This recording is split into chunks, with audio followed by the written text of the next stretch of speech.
Shalom, salam sejahtera bagi Bapak Ibu Saudara-saudara, anak-anak yang dikasihi oleh Tuhan Yesus Kristus.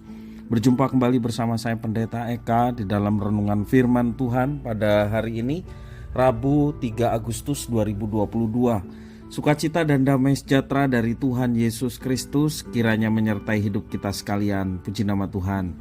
Sampai pada pembacaan firman Tuhan hari ini, yakni kitab Pengkhotbah pasal yang pertama. Kiranya firman Tuhan yang kita baca sungguh memberkati kita sekalian.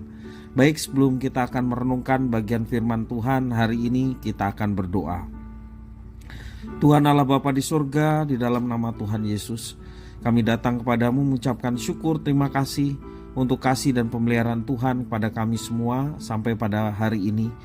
Dan kami mau terus dekat dengan Tuhan, baik melalui doa maupun juga perenungan firman Tuhan, sehingga hidup kami boleh terus mengalami kebahagiaan, berikan semangat untuk kami dapat menjalani kehidupan dengan penuh antusias karena Tuhan menyertai.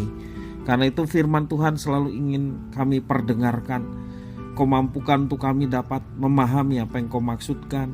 Kau juga menolong kami untuk kami dapat terapkan dalam hidup kami. Terima kasih Bapa, terpujilah namamu. Demi nama Tuhan Yesus kami berdoa. Haleluya. Amin.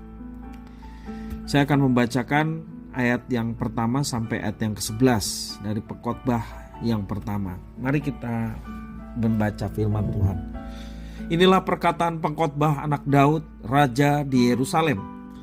Kesia-siaan belaka, kata pengkhotbah. Kesia-siaan belaka, segala sesuatu adalah sia-sia.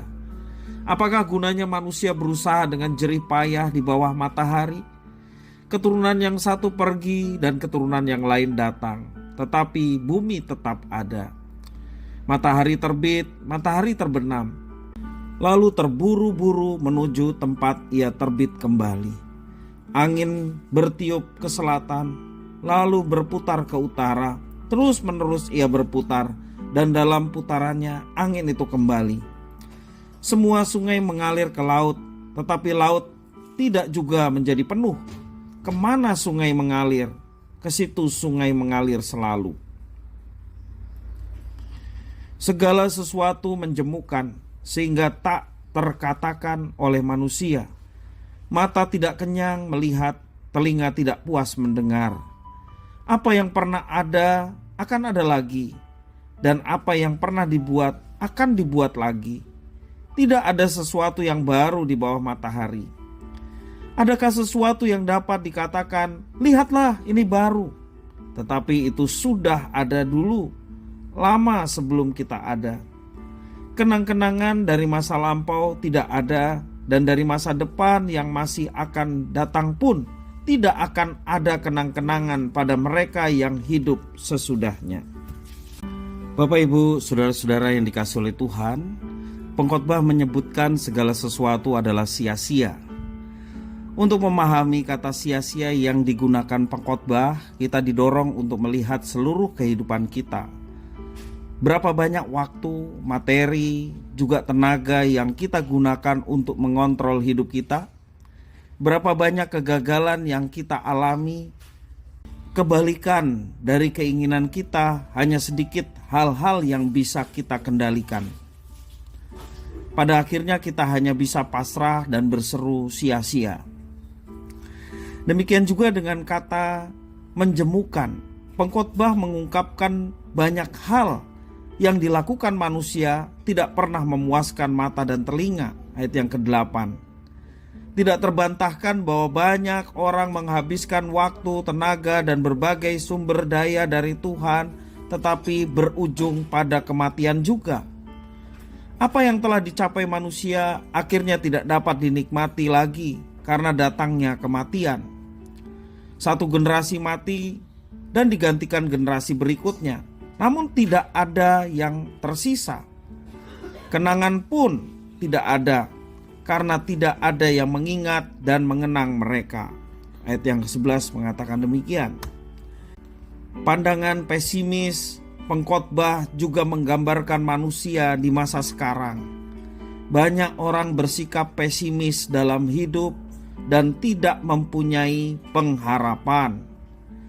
Bagi manusia seperti ini semuanya terasa membosankan, bahkan memuakkan. Di dalam firman Tuhan yang kita baca hari ini mengarahkan kita untuk menghargai apa yang Tuhan Allah telah anugerahkan dalam hidup kita. Ada peringatan keras bagi kita yang berusaha mengambil alih kendali hidup.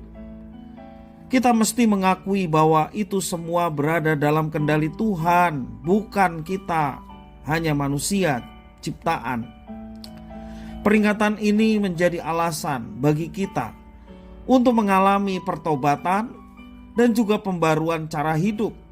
Apakah hidup kita akan sia-sia atau menjemukan? Kita sendirilah yang menentukan jalan hidup kita. Jika hidup adalah anugerah Tuhan, maka cara hidup yang benar adalah menerimanya dengan rendah hati dan menjalankannya dengan setia. Kita bersyukur atas anugerah yang diberikan Tuhan dalam hidup kita. Dan marilah kita mengelola hidup dengan tulus, ikhlas, demikian juga bersungguh-sungguh menjalani kehidupan bersama dengan Tuhan, sehingga hasilnya tidak menjadi sia-sia. Firman Tuhan mengatakan, jerih lelahmu di dalam Tuhan tidak sia-sia. Artinya ada kebahagiaan, ada keberhasilan ketika kita bergantung kepada Tuhan. Nah, Bapak Ibu Saudara-saudara yang dikasihi oleh Tuhan, jangan biarkan hidup ini sia-sia. Karena apa? Karena kita mengendalikan diri kita sendiri. Hidup kita dikendalikan diri kita sendiri. Sepandai-pandainya kita, sehebat-hebatnya kita menjalani kehidupan ini, tetapi kalau bukan karena penyertaan dan berkat dari Tuhan, maka firman Tuhan mengajarkan semuanya itu menjadi sia-sia. Sia-sia artinya tidak berguna. Sia-sia artinya tidak ada manfaat, baik bagi diri sendiri maupun juga bagi orang lain. Karena itu bersamalah Tuhan senantiasa dalam hidup kita setiap hari. Maka dalam persekutuan dengan Tuhan tidak menjadi sia-sia. Kita bisa menjadi manfaat baik bagi diri kita sendiri secara pribadi maupun juga bersama dengan keluarga dan orang lain. Mari kita menjalani kehidupan bersama dengan Tuhan dan bergantung kepadanya. Maka nama Tuhan dimuliakan dan hidup kita pun boleh mengalami kebahagiaan. Kiranya firman Tuhan memberkati kita sekalian. Kita berdoa. Tuhan Allah Bapa di surga, terima kasih atas firman-Mu. Kami tidak mau hidup yang sia-sia oleh karena kami mengandalkan diri kami sendiri. Pada akhirnya semua orang akan mengalami hal yang sama.